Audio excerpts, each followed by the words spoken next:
Hello everyone and welcome back to another video. So far, I've mainly talked about workouts that I've been doing, but one thing that absolutely can't be neglected is the prep work you put in before you start a session, that being your warm-up. There's a big misconception which is very common to clear away before I talk about what I think you should be doing at this stage of your session, that being static stretching. Some of you may or may not have heard this before, but I do see people perform static stretches before their main work often enough at the gym that it still bears mentioning. Static stretches before a workout are not recommended. To understand why it's not a good idea to do static stretches before a workout, you need to know what they do. Stretches such as toe touching, lateral squats, quad stretches, and so on loosen the muscles, joints, and tendons in your body as a result of, indeed, stretching them. Because of this, the tensile strength and stiffness in your muscles is reduced, making lifts and explosive movements more difficult, which ultimately leads to a reduced performance in your main work. Additionally, immediately tensing your muscles when performing a loaded squat, for instance, after loosening your muscles right before, can and does lead to an increased risk of injury and cramping. That can be especially dangerous when the bulk of your work involves resistance training, be it with free weights such as dumbbells and barbells or machine stations. Instead, what you should be doing is what is called dynamic stretching. This is active movement for your body to prepare the muscles and joints for heavier work during the session.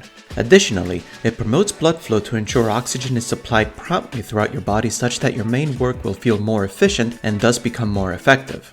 The way I approach this is I move throughout each part of the body, starting from my wrists, moving up toward the shoulders and neck, and down through the waist, the legs, and finally the calves. This ensures that I cover my whole body so that I'm fully prepared for the workout. However, the main purpose of warming up is to prepare the specific parts of your body that you'll be working on. So generally speaking, if your workout primarily consists of lower body work such as squats, jumping, running, and so on, the exercises for the legs, waist, and hips that I'm about to demonstrate are sufficient. As a start, I like to do wrist rotations, clasping my hands together and make circular motions at the wrist. I generally do 10 rotations in one direction and then the other.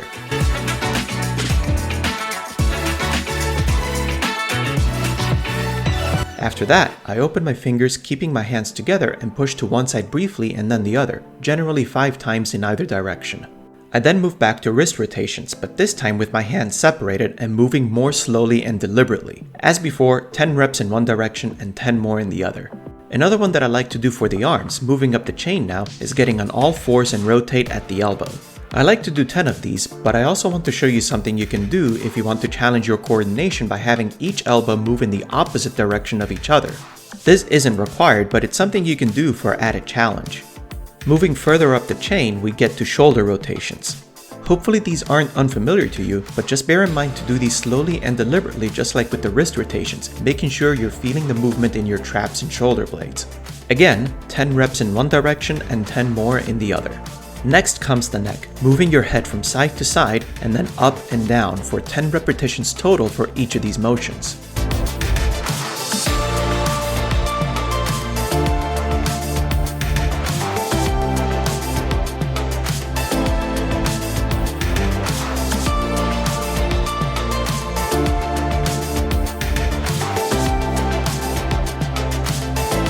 After that, I perform 10 half circles, but you can do full circles if you prefer.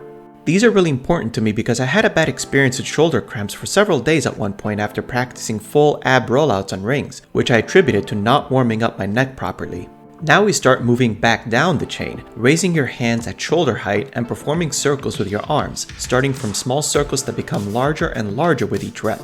Once more, 10 reps one way and 10 more on the other. When performing these, remember not to let momentum do the work. Instead, always keep your shoulders engaged as your circles get bigger and bigger and perform the movement slowly. Next is hip rotations. The idea behind this is simple enough, but to perform these correctly, one suggestion I have is as you're doing these, pick a point in front of you to look at and look at it constantly. This way you can keep your head as still as it can be and ensure all your movement here is at your hips. Next up we have leg circles, moving each leg up in front and then over to the side and then in reverse. I like to do 5 of each direction for both legs. If balancing is difficult for this movement, you can hold on to something as you're doing these.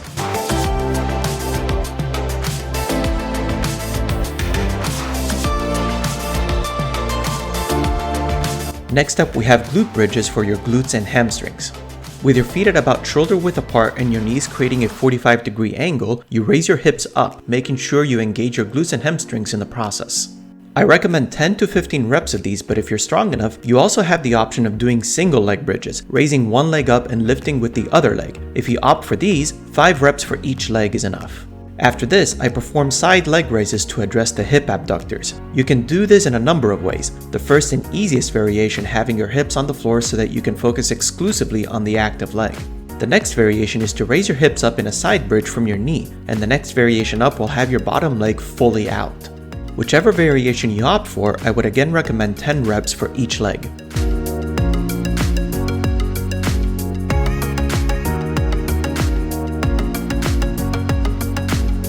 Next, of course, would be hip adduction, meaning you would raise your bottom leg rather than the top leg.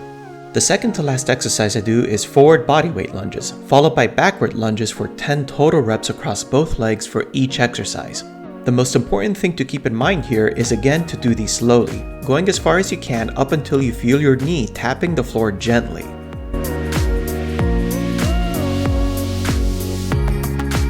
Of course, you can hold on to something if you find you have trouble balancing yourself when you do these.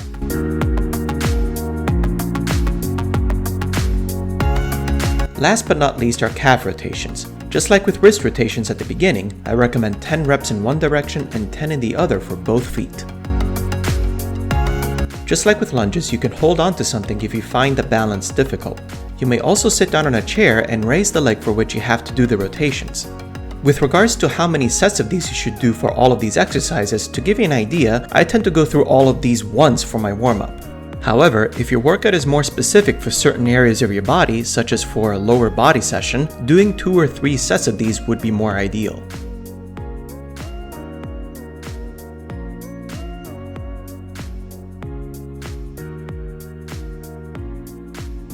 I hope you all enjoyed this video. If you did, be sure to leave a like, comment down below, share the video, and of course subscribe for more content, and I will see you in the next one.